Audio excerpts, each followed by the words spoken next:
จากที่เป็นสาวบ้านนอกที่บ่จักเล่ห์เหลี่ยมคนในเมืองเท่าที่ควรได้รู้จักกับผู้ชายคนนี้รู้จักเพราะเพื่อนอีกที่หนึ่งเพื่อนแนะนำให้รู้จักอีกที่หนึ่งเขาก็ว่าเขามาเที่ยวมาเล่นอ่าบ้านเฮาโสดบ่มีไผบ่มีลูกบ่มีเมียโสดแท้แน่นอนเพื่อนก็แนะนำอย่างดิบดีจักฮู้จริงบ่ฮู้จริงเพื่อนก็ด้วยความที่ตัวเองก็โสดเนาะแล้วผู้ชายคนนี้ก็เป็นคนที่พูดจาเก่งเอาใจเก่งประจบสพเก่งเว้าง่ายๆซะเป็นผู้ชายที่หน้าตาดีรวมด้วยคือคารมคมคายดีขนาดสาวก็เลยหลงคารมเพิ่นพอหลงคารมแล้วเฮ็ดจั่งใดบัดนี้สาวนี่เป็นคนที่คือว่าบ้านนอกเฮาถึงจะมีที่ทำกินมีไร่มีนามีสวนแต่ว่าก็ดูเป็นคนบ้านนอกก็ยังเป็นคนบ้านนอกดูบ่ทันคนแล้วก็บ่แม่นว่าคนสิแบบแต่งตัวโฉดฉาดสวยงามเนาะเฉิดฉายนั่นนะเป็นคนบ้านนอกที่ธรรมดาแต่ถ้าจะเปรียบเทียบเป็นในหมู่บ้านนี่คือเพิ่นเนี่ยสิเป็นคนที่มีฐานะเด้มีที่ทำกินมีที่นาหลายเป็นร้อยไร่หนุ่มนี่ก็เลยสนใจเนื่องจากหนุ่มเนี่ยสิว่าเลิกก็บ่แม่นกับเมียน่ะอยู่ในเมืองเป็นคนในเมืองเนาะแต่ว่าก็แบบว่าอยากจะไปอยู่ที่ไหนสักที่หนึ่งแล้วก็ทำใจแบบว่าทะเลาะกันจังซี่นะมีปัญหาทางครอบครัวจังซี่แล้วก็ไปเรื่อยๆแบบบ่มีจุดหมายสิเป็นคนลักษณะนี้สาวนี่ก็มักแบบหลงรักปักใจเลยเด้แล้วที่นี่เนาะพอพูดคุยกับหนุ่มเนี่ยหนุ่มมาจีบสักพักหนึ่งเป็นเวลาแค่2อาทิตย์บ่แม่นเวลาที่นานเด้การดูใจกันปุ๊บปั๊บหนุ่มก็ปุ๊บปั๊บบอกว่าชอบจริงรักจริงแล้วก็ขอนี่บ่ได้จัดงานแต่งมากมายก่ายกองเพราะว่าหนุ่มก็คือว่าพ่อแม่น่ะมาบ่ได้ก็เหตุผลเขาหนุ่มนี่พ่อแม่มาบ่ได้มีแต่คนที่รู้จักกันช่วยเป็นผู้ใหญ่ให้ทางฝ่ายชายจังซี่ฝ่ายหญิงก็บ่ได้คิดอิหยังมากมายว่าถ้าเกิดเขาจริงใจอิหยังจังซี่ก็บ่เป็นหยังค่าดองก็บ่ได้มากมายค่าดองนี่ก็บ่ได้มากมายตามประสาคนบ้านนอกเฮานั่นล่ะเอาเท่าที่มีวัดเอาใจวัดกันว่าซั่นเถาะว่าจริงใจแท้ก็เอาแค่นั้นแล้วที่นี่เนาะแค่2อาทิตย์ตัดสินใจอยู่กินกันเป็นผัวเมียเลยก็คือแบบว่าด้วยความรักเนาะอยู่กันบ่ถึงเดือนจังซี่นะด้วยความรักเมียน่ะก็เชื่อผัวว่าซั่นเถาะเชื่อเบิดซุอย่างซุอันจักเป็นหยังจังหลงเขาแท้บางคนก็ว่าสงสัยว่าถูกเสน่ห์เด้หมอนี่เป็นหยังคือหลงเขาแท้เพิ่งจะอยู่กันบ่ถึง2เดือนเด้เออแต่ว่าเป็นหยังคือยอมขายที่นาเพื่ออ่าให้ผัวเนี่ยผัวบอกว่าอยากได้เงินสักก้อนหนึ่งไปลงทุนเออผลกำไรงามเด้อนาคตเฮาสิได้สบายคือเขาก็ให้เหตุผลต่างๆนานากับตัวเองว่าชีวิตเฮาสิได้สบายบ่ต้องเฮ็ดไร่ไถนาแล้วก็อยู่เรือนก็อยู่เรือนก็มีเงินใช้เงินจ่ายจังซี้นะคือคล้ายๆเหมือนกับขายฝันน่ะเออเป็นหนุ่มที่เก่งเรื่องขายฝันเสียด้วยเมียก็ซื้อขายที่ดินเกือบเป็นร้อยไร่ขายเบิดเลยได้เงินมาก้อนใหญ่อาได้เงินมาก้อนใหญ่แล้วทีนี้ก็ยกให้ผัวไปทั้งหมดคนเงิดเบิดบ้านว่าโอ้นางนี่บ่แม่นว่าเสียท่าถูกเขาหลอกแล้วบ่เป็นหยังคือยอมขายที่ทำกินพ่อแม่ถิ้มไว้ให้เออพี่น้องก็บ่เห็นด้วยเดะแต่ว่าก็เฮ็ดหยังบ่ได้เพราะว่ามันเป็นสิทธิ์ของเขามันเป็นที่ของเขาเป็นสิทธิ์ของเขาเฮ็ดหยังบ่ได้แล้วเวลาผ่านไปเนาะผัวก็เอาเงินไปแล้วเข้าไปในเมืองว่ากลับบ้านสิไปลงทุนกับญาติพี่น้องจักไปลงทุนหยังเมียก็บ่เอาไปนำเดะแทนที่สิเอาเมียไปนำไปแนะนำให้ญาติพี่น้องรู้จักตัวเพราะว่าตอนแต่งตอนหยังกันนี่ก็บ่ได้รู้เดะบ่มีไผรับรู้ก็มีแต่คนที่รู้จักแนะนำมาเป็นญาติผู้ใหญ่อ้าวไปหายไป2อาทิตย์กลับมากลับมาว่ารอฟั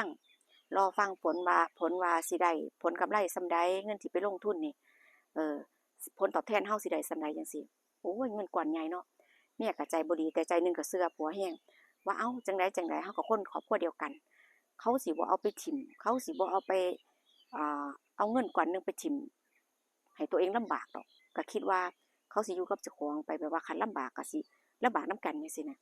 แต่ความเป็นจริงมันบ่ใช่2อาทิตย์ผ่านไปเด้บัด2อาทิตย์ผ่านไปเงียบเมียก็ถามถึงว่าเอ้าใช้เงินที่เอาไปเป็นจังได๋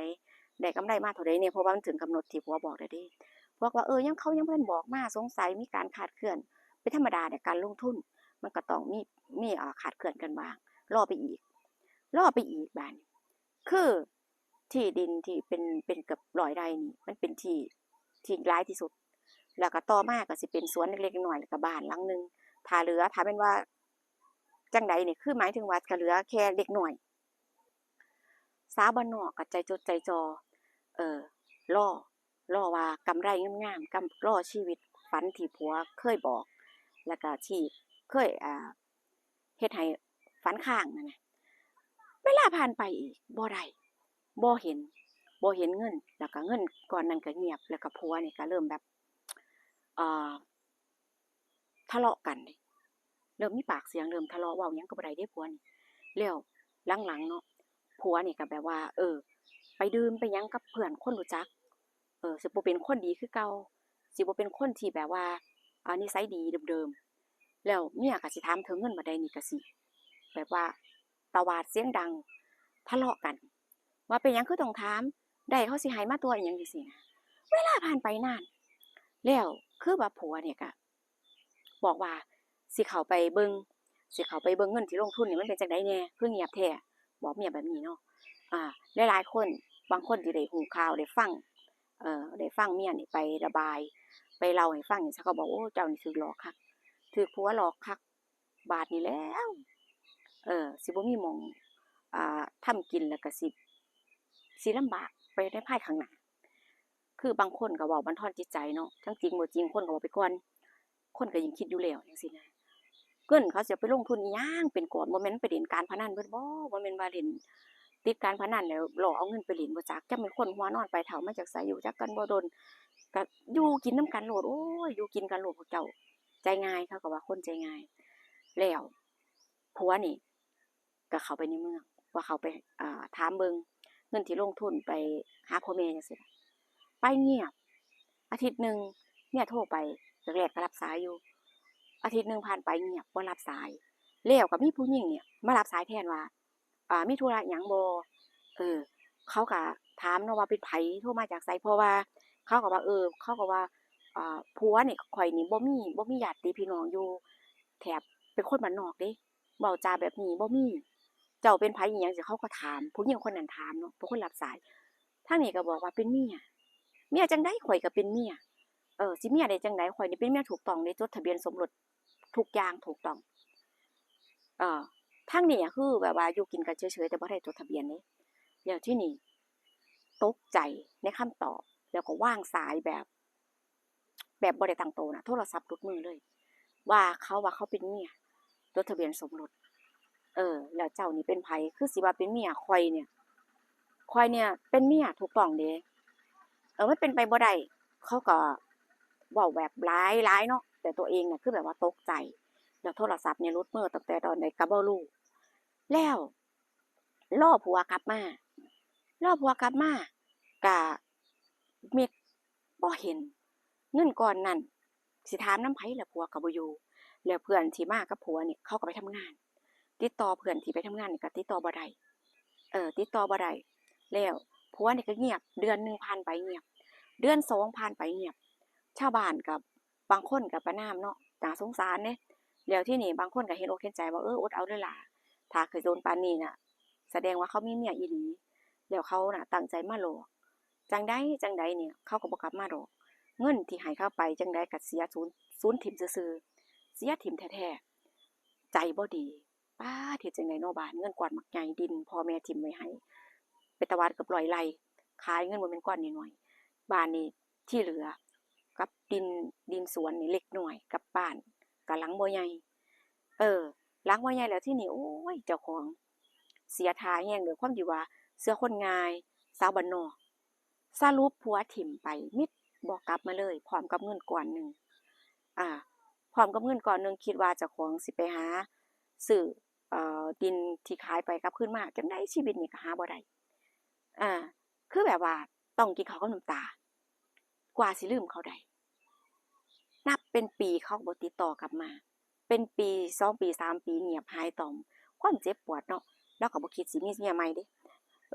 สาวนี่ก็บ่คิดสิมีผัวใหม่เอาไปมาข่อยก็หลง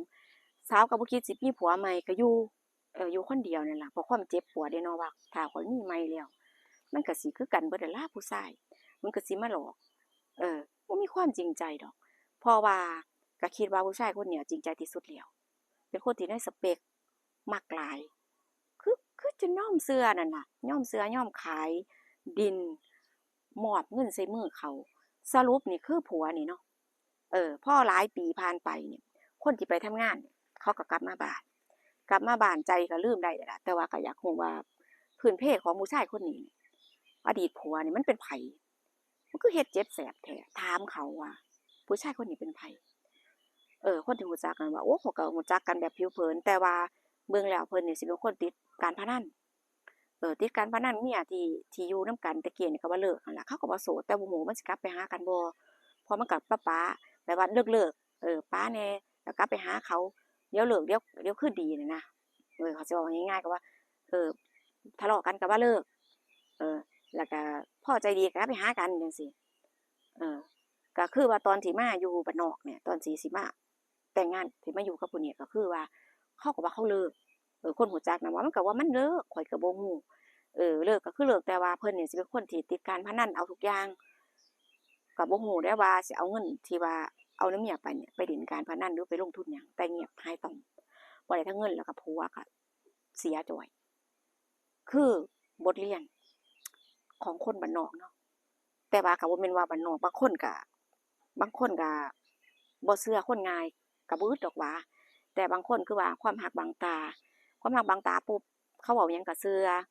แต่ว่าคนอื่นก็สิไปก้าวก่ายบ่ได้เพราะมันเป็นเรื่องของครอบครัวนี่ล่ะคือเหตุผลเว้าหลายก็บ่ได้เว้าหลายก็ผิดใจเขาเด้เป็นเรื่องปกติเออเป็นบทเรียนอันแบบอันล้ำค่ามากเป็นการแบบว่าสูญเสียที่ยิ่งใหญ่สำหรับผู้หญิงคนนี้อืมเป็นบทเรียนที่แบบว่าโอ๊ยแบบว่าแทบจะแบบว่าบ่คิดที่จะมีผัวอีกเลยนั่นล่ะอยู่คนเดียวบ่มีลูกอีกพร้อมเพราะว่าก็โชคดีเด้ที่บ่มีลูกเพราะว่าเขาน่ะทิ่มหนีไปก่อนแต่ถ้าเกิดมีลูกนี่สิเป็นจั่งใดเอาชะตากรรมสิเป็นจั่งใดภาระเลี้ยงลูกแถมยังอ่าสูญเงินไปอีกต่างมากมายให้กับผู้ชายคนเนี้ยสรุปเจ้าของเป็นฝ่ายถูกหลอกแล้วก็สูญทั้งเงินแถมยังเสียใจพร้อมที่เขามาหลอกเนาะแต่เขามันก็โทษไผบ่ได้เพราะว่ามันเป็นการตัดสินใจของเจ้าของแล้วหนึ่งก็คิดว่าเขาเป็นคนในครอบครัวเนาะแม่นไผถือแบบนี้ก็บ่ดีหรอกแต่ว่ามันก็บ่อึดที่ว่าถือผู้ชายดอกบางครั้งผู้ชายก็ถือผู้หญิงหลอกถ้าเกิดว่าบ่รักจนหัวบ่มักจนหัวปักหัวปั๊มบ่รักเขาหลายจังซี้มันก็ยากที่จะถูกหลอกอยู่อย่างน้อยเขาบ่ได้มาเฮ็ดมาสร้างเขาบ่ได้มาหาให้เป็นหยังคือขายให้เขาเป็นหยังคือทุ่มเทมันก็ต้องคิดเด้มันก็ต้องมีแง่มุมแม่นบ่มันก็สิง่ายเกินไปบ่จังซี้นะมันก็สมเหตุสมผลของแต่ละคนนั่นล่ะถ้าไว้ใจหลายรักหลายมันก็ตกเป็นเหยื่อได้ง่ายเป็นเรื่องปกติบ่ว่าสิสมัยใดคือกันบ่ว่าสิอยู่ในเมืองหรือบ้านนอก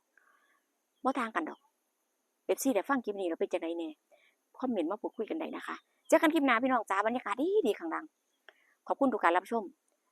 นะคะก็รอดูว่าผู้สิมีเรื่องราวหยังใหม่ๆมาเล่าให้ฟังอีกเนาะเจอกันคลิปหน้าค่ะสวัสดีค่ะ